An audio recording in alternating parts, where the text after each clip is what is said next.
नमस्कार साथियों, आज की नई क्लास में आप सभी का हार्दिक स्वागत है। बहुत दिनों बाद आपके सामने उपस्थित हुआ हूँ। आशा करता हूँ कि आगे रेगुलर आपकी क्लास में उपस्थित रहूँगा। हम पढ़ रहे थे राजस्थान का इतिहास। राजस्थान के इतिहास में हमने गोहिल राजवंश के बारे में बेसिक जानकारी प्राप्त कर ली थी। आज हम उनके शासकों के बारे में विस्तृत चर्चा करेंगे, जो हमारे बीएसटीसी और पीटीटी वालों के लिए फायदेमंद रहेगी। तो आज स्टार्ट करते हैं गोहिलादित्य से, जिन्होंने 566 ईस्वी में गोहिल राजवंश की स्थापना की थी। कौन थे? गोहिलादित्य या गुहादित्य। इन्होंने 566 ईस्वी में गोहिल राजवंश की स्थापना की थी। इनका राज तिलक किसने किया था? तो वो क्या था? मांडलिक ने अपने अंगूठे के रक्त से इनका राज तिलक किया था। किसका? गुहादित्य का। और इसका नाम गुहादित्य क्यों पड़ा? क्योंकि इसका पालन पोषण गुफा में हुआ था। ये गुफा थी गुहा नामक गुफा में इनका जन्म हुआ। और वहीं एक ब्राह्मणी थी जिनका नाम था कमलावती। कौन थी? कमलावती के द्वारा इनका पालन पोषण गुहा नामक गुफा में हुआ था, इसलिए इनका नाम गुहादित्य रखा गया था। इनके माता पिता का नाम क्या था? वो हमने पिछली क्लास में देख लिया था। इनके पिता का नाम था शिलादित्य और माता का नाम था पुष्पावती। इनकी संतान थी ये, और इनका पालन पोषण कमलावती नामक ब्राह्मणी द्वारा किया गया था। कहाँ किया गया था? तो ये किया गया था गुहा नामक गुफा में। और इन्होंने 566 ईस्वी में गोहिल राजवंश की स्थापना कर ली थी। और इनका राज तिलक मांडलिक नामक एक वीर द्वारा, इडर का शासक था ये पहले, इसके द्वारा इनका राज तिलक किया गया था। इसके बाद शासक बनते हैं महेंद्रदित्य।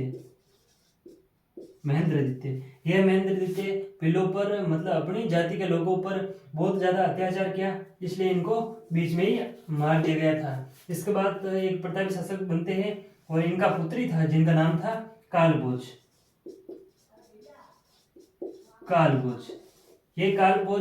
ये वास्तविक नाम था इनका, और इनकी उपाधि थी बप्पा रावल। आपने जब भी राजस्थान का इतिहास पढ़ा होगा तो ये बप्पा नामक शासक का नाम जरूर पढ़ा होगा, जिनका वास्तविक नाम था कालभोज, और बप्पा नामक इनकी उपाधि थी। यह उपाधि किसके द्वारा दी गई थी? तो ये दी गई थी हारित नामक ऋषि द्वारा। हारित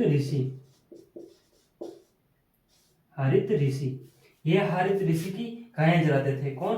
कालभोज। और इनके द्वारा इनका नाम बप्पा रावल रखा गया था। ये हारित ऋषि जब मर रहे थे तो इन्होंने आशीर्वाद दिया था कि आप मेवाड़ पर अधिकार कर लोगे।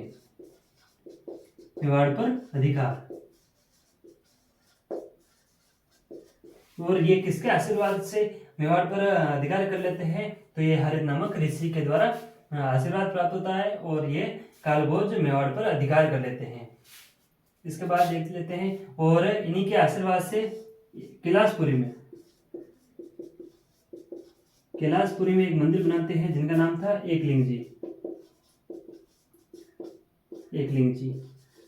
इनका मंदिर हारित ऋषि के आशीर्वाद के द्वारा कैलाशपुरी, जो कि उदयपुर में, कहाँ है?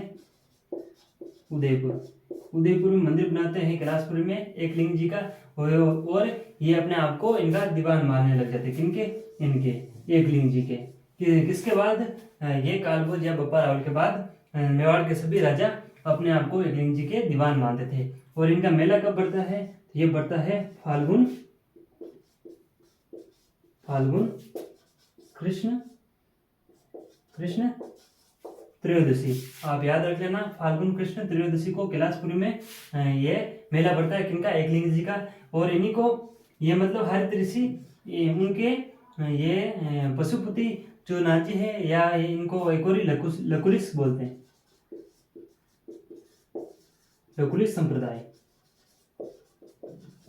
ये लकुलिश संप्रदाय के अनुयायी थे।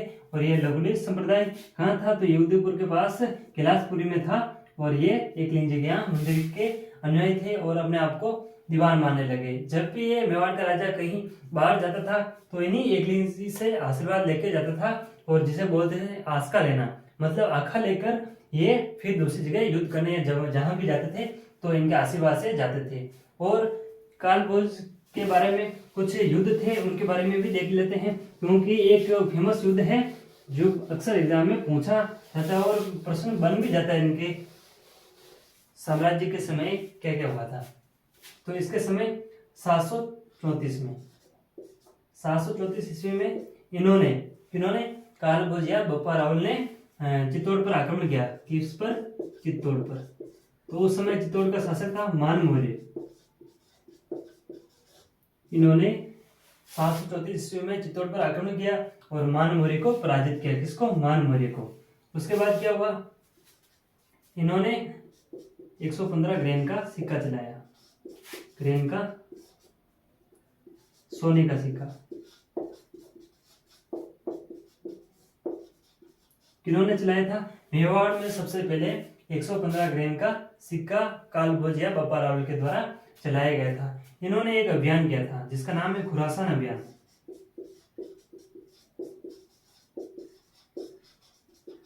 खुरासान अभियान क्या था? इनका साथ किसने दिया था? तो वो थे, एक तो थे प्रत्यार शासक थे, प्रत्यार शासक नागभट्ट प्रथम और जैसलमेर के बाटी। मैं सिर्फ बाटी लिख देता हूँ, बाटी से आप समझ जाना। जैसलमेर के बाटी और नागभट्ट प्रथम ने खुरासान अभियान किया। इसमें अरबों को पराजित किया और सिंध तक चले गए थे, मतलब ईरान तक इनको मारते मारते चले गए थे। कौन गए थे? तो प्रश्न पूछ लिया जाता है कि खुरासान अभियान किसके काल में हुआ था? तो वो था कालभोज या बप्पा रावल के समय। इसी के समय एक प्रशस्ति जिसका नाम था एकलिंग प्रशस्ति। सॉरी, मैं मार्कर चेंज कर लेता हूँ।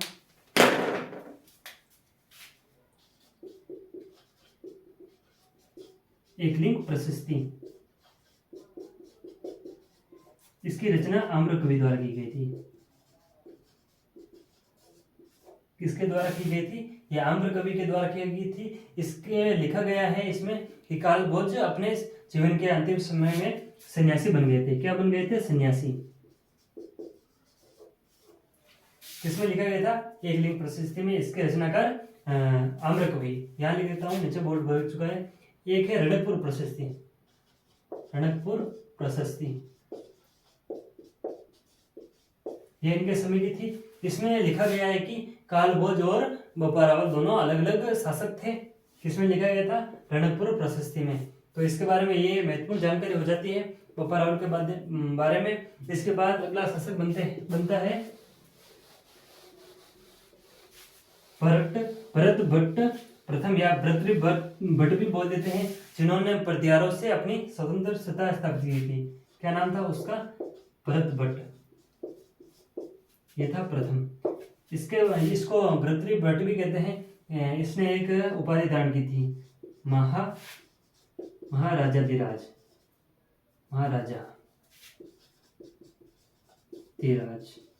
ये प्रतापगढ़ अभिलेख या शिलालेख में इनको महाराजाधिराज की उपाधि धारण किए हुए बताया गया है। किसको? भरत भट्ट या भट्ट ने। और इसको प्रत्यारों से स्वतंत्र सत्ता स्थापित करने वाला शासक भी इनको कहा गया है। इसके बाद में शासक बनते हैं अल्लट या इनका वास्तविक नाम भी अलूराव भी इनको कहते हैं। इनके द्वारा हुण कन्या हरिया देवी से विवाह किया। हरिया देवी से इन्होंने विवाह किया था, जो कि एक हूर्ण कन्या थी। इसके बाद इन्होंने नौकरशाही का प्रारंभ किया। नौकरशाही का प्रारंभ मेवाड़ में सबसे पहले नौकरशाही का प्रारंभ अल्लट द्वारा किया गया था। इन्होंने नागदा से अपनी राजधानी को आहड़ बनाया। कहाँ बनाया? नागदा से राजधानी को हटाकर आहड़ अपनी राजधानी को बनाया था। किसने बनाया था? अल्लट, जिसे अलूराव भी कहते हैं। इन्होंने हरिया देवी से विवाह किया, नौकरशाही का प्रारंभ किया और नागदा से राजधानी को आहड़ स्थानांतरित किया था। इसके बाद में शासक बनते हैं शक्ति कुमार, जो कि एक कमजोर शासक थे। इनके समय मालवा से परमारों का आक्रमण होता है और चित्तौड़ पर अधिकार कर लेते हैं। शासक थे शक्ति कुमार।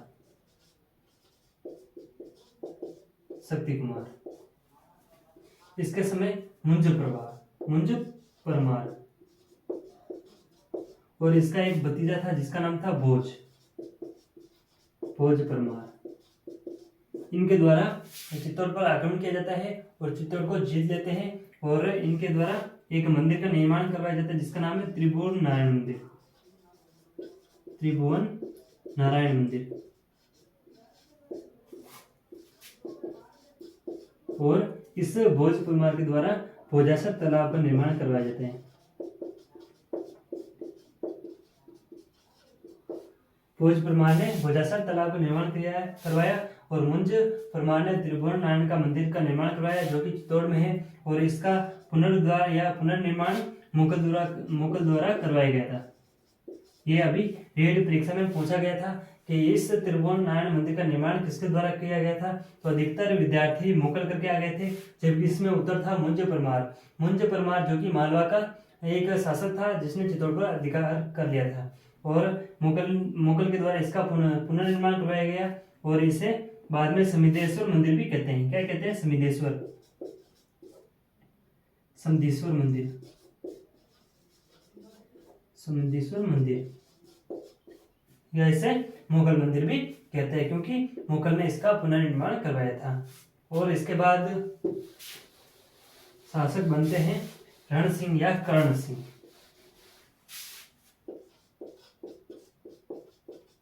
रण सिंह या कर्ण सिंह भी इनको कहते हैं, कर्ण सिंह।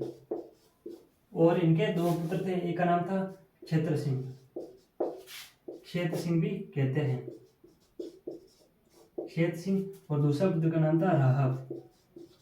ये इनका बड़ा पुत्र था, राहब इनका छोटा पुत्र था। इन्होंने रावल सागर की स्थापना की थी। मतलब जो पहले रावल शाखा चल रही थी उसका मतलब शासक बन जाने के बाद ये रावल शाखा से थे, और इनको सिसोदा नामक जागीर दी थी, सिसोदा की जागीर, और इनके द्वारा राणा शाखा की स्थापना की गई थी। राणा शाखा की स्थापना राहब द्वारा की जाती है, और क्षेत्र सिंह के द्वारा रावल शाखा की स्थापना की जाती है, क्योंकि ये इनके रण सिंह के बड़े पुत्र थे, ये छोटे पुत्र थे।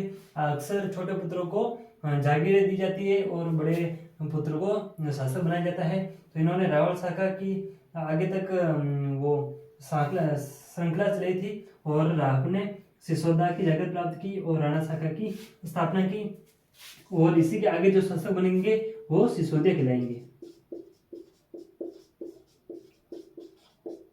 सिसोदिया।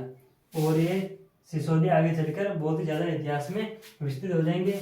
और ये क्षेत्र सिंह जो कि रावल शाखा से थे, और इनका आगे का पुत्र आता है इनका सावंत सिंह। एक बार फिर से देख लेते हैं। सबसे पहले शासक पढ़ा था गुहादित्य, उसके बाद में शासक पढ़ा था हमने महेंद्र दैत्य। महेंद्र दैत्य का पुत्र हुआ जिसका नाम था कालभोज। कालभोज के द्वारा कालभोज जिनका वास्तविक नाम था, और इनका उपाधि थी बप्पा। और ये हारित ऋषि की गायें चलाते थे, उन्हीं के आशीर्वाद से मेवाड़ पर अधिकार किया, और एक लिंग जी का मंदिर का निर्माण भी इनके द्वारा किया गया था। इसके बाद 734 में इसने मालमोरी को हराया और चित्तौड़ पर अधिकार कर लिया।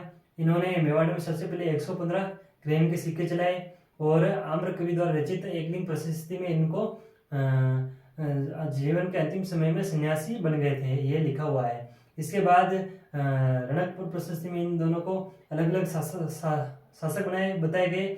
एक तो था बप्पा रावल और एक कालभोज, इन दोनों को अलग अलग शासक बताया।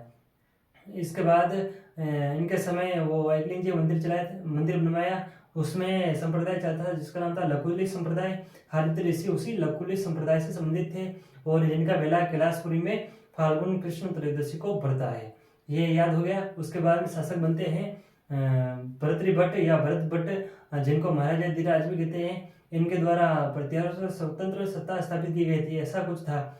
इसके बाद शासक बनते हैं अलट के बाद बनते हैं शक्ति कुमार के बाद रण सिंह या कर्ण सिंह, उनका बड़ा बेटा क्षेम सिंह या क्षेत्र सिंह भी इनको कहते हैं। ये रावल शाखा को आगे चलाते हैं, और इनका छोटा पुत्र था जिनका नाम था राहब दैत्य, जिन्होंने सिसोदा की जागीर प्राप्त की और राणा शाखा की स्थापना की। आगे चलकर इनको सिसोदिया कहलाए, क्योंकि सिसोदिया इसलिए कहलाए क्योंकि इन्होंने सिसोदा की जागीर प्रदान की गई थी। धन्यवाद। आगे की कक्षा में हम सामंत सिंह को पढ़ेंगे और कुमार सिंह को भी पढ़ेंगे, और आगे इसको रखेंगे। बने रहिए ऑथेंटिक क्लासेस के साथ। धन्यवाद।